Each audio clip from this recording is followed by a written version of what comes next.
ये अडानी अंबानी की सरकार है, ऐसा आरोप विधायक जितेंद्र आव्हाड ने मीडिया से बातचीत के दौरान लगाया।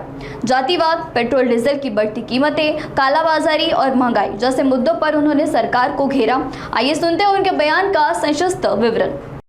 त्यांचं प्लॅनिंग नाही असंच संकट 2007-2008 मध्ये पूर्ण विश्वामध्ये आलं असताना मनमोहन सिंग यांच्यासारखे हुशार प्रधानमंत्री आणि अर्थतज्ञ होते, त्यांनी भारताला झळ लागू नये, झळ। आता मात्र सर्वसामान्यांनाही झळ लागते। लोक मरतायत, खून पडतायत, लोक मारामाऱ्या करतायत, पेट्रोल पंपावरती दंगे सुरू होतील। अजून 4 दिवस थांबा, मुंबईमध्ये सुद्धा दंगे सुरू होतील पेट्रोल पंपावर। परंतु सर सरकार कुठे याकडे गांभीर्याने पाहत नाही का? कारण का सरकारला माहिती आहे की शेवटी आम्हाला धर्मावर न्यायचं आहे, धर्मावर नेऊन आम्हाला मतं मिळवायची। लोक म्हणतील पेट्रोल नाही मिळालं तर चालेल, डिझेल नाही मिळालं तरी चालेल, पण धर्म महत्त्वाचा आहे। आम्ही चालत जाऊ ठाण्यात मिटिंग, पण धर्म महत्त्वाचा आहे, जाणार नाही।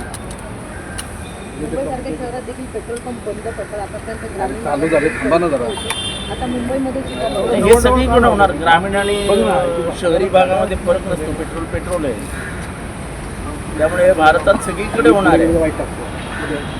भारताला 2014 साली अच्छे दिन आएंगे ते स्वप्न दाखवणारे मोठे पडून दिलं, त्यांनी आता उत्तर द्यावी।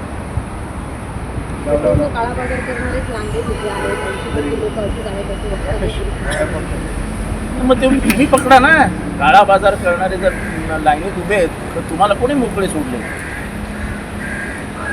गाय तस्करीवरती आम्ही मकोका लावणार म्हणणाऱ्यांनी की असे काळा बाजार करणाऱ्यांवर, म्हणजे देशावरती संकट असताना काळा बाजार करणं हेच मुळे चुकीचं आहे आणि सरकारला हे माहिती आहे, म्हणजे मग सरकारचाच हात नाही ना ह्याच्यात। परंतु अशी थट्टा मस्करी सामान्यांची होत नाहीये का? अशी वक्तव्य करून ते त्यांना पडली आहे सामान्यांची, काय आम्ही निवडून आलो आहोत आणि पुढचे 3.5 वर्ष काही नाही आहे, कारण 3 वर्षच झाले त्यांना निवडून, त्यामुळे मास्क दाखवलं तरी काय फरक पडतो? सर प्रबोधनकार अनुषंगाने आज आपली सुद्धा बैठक आहे। राष्ट्रवादी या निवडणुकीमध्ये उतरणार आहे का? महाविकास आघाडीकडून सुद्धा तुमची एक बैठक पार पडणार होती, त्याचं काय झालं?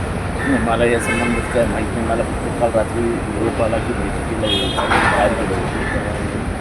बाहेर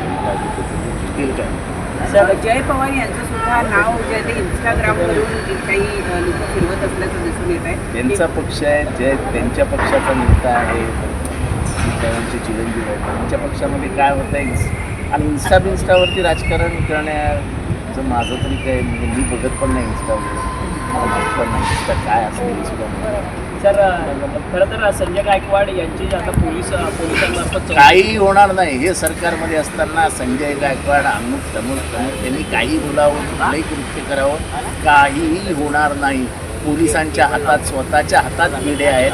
फक्त विरोधी पक्षाचा आमदार असेल तर खोट्या केसेस कशा करायचा, त्यांना जेलमध्ये कसं टाकायचं, एवढंच पोलीस प्लॅनिंग करत असतात। संजय गायकवाडांनी आता दगलबाज शिवाजी जे पुस्तक प्रबोधनकार ठाकरेंचं आहे त्याच्यावरती पण बंदी आणण्याची मागणी केलेली आहे। कशा पद्धतीने बघताय आमदारांचं हे वर्तन योग्य आहे ना? त्यांना साहित्यातलं माहीत नाही, काय बोलणार आहे, त्यांना काय बोलायचं? त्यांनी दगलबाज शिवाजी हे पुस्तक वाचलंय का? त्यांना प्रबोधनकार ठाकरेगिरी समजलेत का? मदरसे म्हणजे दहशतवादाचे अड्डे आहे असा संदेश जो आहे तो